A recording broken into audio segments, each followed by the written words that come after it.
2 दिवसांपूर्वी आलेल्या तोक्ते चक्रीवादळामुळे ठाण्यात अनेक ठिकाणी झाडे पडल्याच्या घटना घडल्या, तर अनेकांच्या घराचं आणि गाड्यांचं मोठं नुकसान झालंय। मात्र 2 दिवस उलटूनही पडलेली झाडं रस्त्यांवर जशीच्या तशी असल्याचं चित्र ठाणे शहरात ठिकठिकाणी पाहायला मिळत आहे।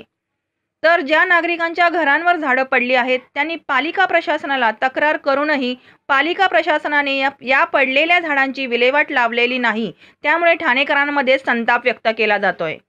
यासाठीच पालिका प्रशासनाचे लक्ष वेधण्यासाठी आज राष्ट्रवादीचे नगरसेवक आणि ठाणे महानगरपालिकेचे विरोधी पक्षनेते शानू पठाण हे रस्त्यांवर पडलेल्या झाडांच्या फांद्या घेऊन थेट पालिका मुख्यालयात पोहोचले। ठाणे महानगरपालिकेत आज आलेल्या महासभेत या विषयाची लक्षवेधी मांडण्यासाठी आणि वृक्ष प्राधिकरण विभागाच्या अधिकाऱ्यांना जाब विचारण्यासाठी शानू पठाण हे पडलेल्या झाडांच्या फांद्या घेऊन पालिका मुख्यालयात पोहोचले होते। मात्र पालिकेच्या सुरक्षा रक्षकांनी त्यांना प्रवेशद्वारावरच रोखलं, त्यामुळे सुरक्षा रक्षक आणि शानू पठाण यांच्यात काही काळ खडाजंगी झाली पाहायला मिळाली। त्यानंतर काही वेळाने नौपाडा पोलीस पालिकेत पोहोचताच शानू पठाण आणि राष्ट्रवादीच्या कार्यकर्त्यांना नौपाडा पोलिसांनी ताब्यात घेतलं।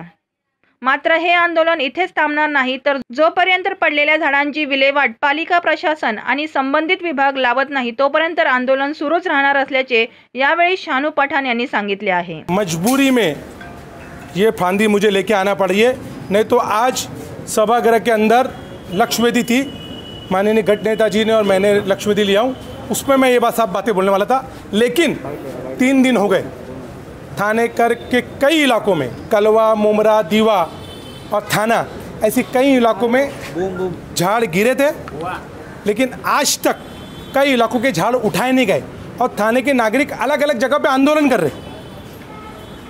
और उसके बाद आप ये डिपार्टमेंट रखा क्यों है, एक सवाल उठता है। कई लोगों की फरवरी से कंप्लेंट है, डिपार्टमेंट कर रहा क्यों है? 40% पैसा पेंडिंग है काम करने के लिए, मतलब इच्छा नहीं है, या तो फिर नया जो टेंडर आने वाला है उसको दिखा के पुराने बिल निकाले जाएंगे, ऐसा कुछ ठेकेदार और अधिकारी की मिलीभगत है, ऐसा कुछ है। सिर्फ और सिर्फ ये डिपार्टमेंट बिल्डरों की फ़ायदा पहुंचाने के लिए ये बचा है, नागरिकों के लिए कोई नहीं है। मुंबई महापालिका ने ट्रिमिंग का काम शुरू किया है, हमारे अधिकारी ट्री डिपार्टमेंट ये अभी तक सो रहे। सर टेंडर के लिए कहाँ पे तो रुके गए हैं, यहाँ पे ऐसा सुनने को आया टेंडर के लिए रुके। देखिए टेंडर के नहीं रुका, अगर प्रशासन को करना रहता है तो काम 1 दिन में करती है। आप इतिहास उठा के देख लीजिए महापालिका का, अगर कुछ प्रशासन को करना है तो 24 घंटे में आनंद फानन में प्रस्ताव, वर्क ऑर्डर ये सब आ जाता है, और या तो कई काम तो बिना वर्क ऑर्डर के हो जाते। मतलब ये है कि आप नागरिकों को परेशान कर रहे।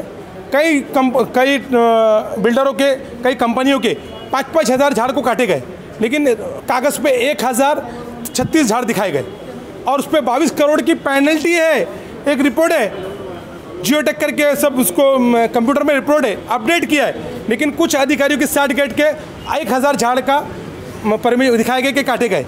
उसके बाद 22 करोड़ की उनकी पेनल्टी लेना थी कई कंपनियों की, मैं नाम नहीं बोलूँगा, मैं सभागृह के अंदर बोलूँगा।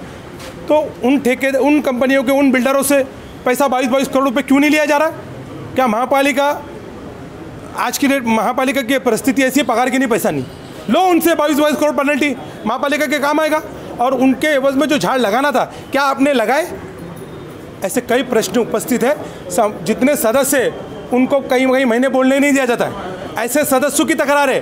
कई सम्मान्य नगर सेवक इसके ऊपर तकरार कर रहे, और मुमरा, कलवा, दीवा, थाने के हर जगहों पे नागरिक तकरार कर रहे कि हमारे इधर के झाड़ गिरने वाले, टूटने वाले, मतलब कई लोगों की जान खतरे में। मैं प्रशासन को आज ये आंदोलन मुझे करना नहीं था, ना ये आंदोलन है, मैं सिर्फ प्रशासन की आँख खोलने के लिए, जागरूक करने के लिए ये डिपार्टमेंट को उसी झाड़ की टूटी हुई फांदी देने आया हूँ। ये नागरिक आज तक आंदोलन कर रहे, आप किधर है? आपको ढूंढ रहे, उनका प्रतिनिधित्व बन के ये फांदी डिपार्टमेंट को देने आया हूँ। मुझे भी देखना है कि वो डिपार्टमेंट का है, उस डिपार्टमेंट के पास मशीनरी भी अवेलेबल नहीं है, फायर डिपार्टमेंट के लोग काम कर रहे हैं, तो ऐसे डिपार्टमेंट को तुरंत बर्खास्त करना चाहिए। ऐसी कई बातें सभागृह के अंदर लक्ष्यवेधी के जरिए बोला जाएगा, मैं लक्ष्यवेधी में बोलने वाला था, लेकिन आज भी कई जगहों पे नागरिकों की तकरार आ रही है, फ़ोन आ रही है। एक वाघ मैडम करके बेचारी सीनियर सिटीजन है नौपाड़ा पे, वो अभी मेरे को फ़ोन करी, बेटा तू आया था, मेरा घर झाड़ अभी तक गिर के पड़ा है, उसको क्यों नहीं उठा गया? मैं बोला माँ जी मैं सभागृह में महासभा करके तुरंत तुम्हारे पास आ रहा हूँ। उसके बाद कोई लोग आंदोलन भी कर रहे, क्यों बोले हमारे तो 3 दिन से झाड़ उठाया नहीं गया, मतलब डिपार्टमेंट फेलियर है। क्या कर रहा है डिपार्टमेंट एसी में बैठने के लिए? मेरा ऐसा मानना है कि ऐसे डिपार्टमेंट को तुरंत बंद करके नुकसान हुआ, क्या दूसरे की जवाबदार है? प्रशासन जवाबदार है। नुकसान का तो अंदेशा ही नहीं है। नुकसान तो तब होगा जब ये गिनेंगे कि कितने झाड़ काटना है, ट्रिमिंग करना है, कितने टेढ़े हो गए, कितने गिर गए। कई जगहों पे आज तक ये डिपार्टमेंट पहुंचा नहीं, तो डिपार्टमेंट का है, डिपार्टमेंट को लोग ढूंढ रहे। तो ऐसे में मैं उनका प्रतिनिधि बन के ये फांदी खाली महानगर पालिका में उस डिपार्टमेंट को देने आया। Bureau report Thane Batmidar. तुमच्या आजूबाजूला घडणाऱ्या घटना पाहण्यासाठी ठाणे बातमीदार वृत्तवाहिनीच्या YouTube चॅनलला सबस्क्राईब करा, लाईक करा आणि खाली असलेल्या कमेंट्स बॉक्समध्ये कमेंट्स देखील करा। तसेच नव्या व्हिडिओचे नोटिफिकेशन मिळवण्यासाठी बाजूला असलेल्या बेल आयकॉनवर क्लिक करा। आपल्या परिसरातील बातम्या आमच्यापर्यंत पोहोचवण्यासाठी स्क्रीनवर दिलेल्या क्रमांकावर संपर्क साधू शकता 9819778403।